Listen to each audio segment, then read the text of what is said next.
গেলাম স্যার, যাইতে স্যার ওখানে আমাদের এই যে এই থেকে আমাদের স্কুল থেকে বিয়ের দূরত্ব হচ্ছে 2 কিমি, আর আমাদের স্মরণ হচ্ছে তো 2 কিমি। তারপরে আমরা বিচে খাওয়া দাওয়া করলাম, মানে স্যার মজা করে।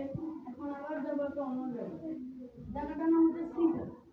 তাহলে আমাদের এই থেকে সি এর দূরত্ব হচ্ছে 5 কিমি, আর স্মরণ হচ্ছে স্যার 4 কিমি। আর সিজার খাওয়া দাওয়া শেষ, এবং আমরা যাবো বিচে স্যার।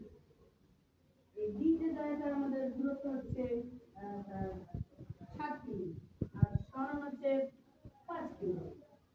তারপরে বিচে খাওয়া দাওয়া শেষ, চলে যাবো ইতে।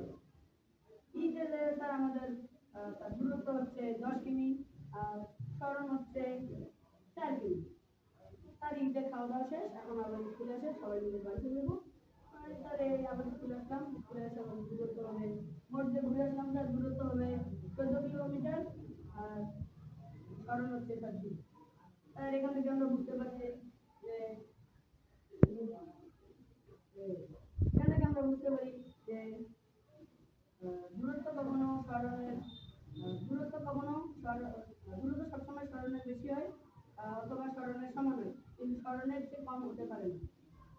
স্মরণ দূরত্বের সমান হতে পারে, অথবা কমতে পারে, আবার অথবা 0 হতে পারে, যদি আবার সেই জায়গায় চলে আসে।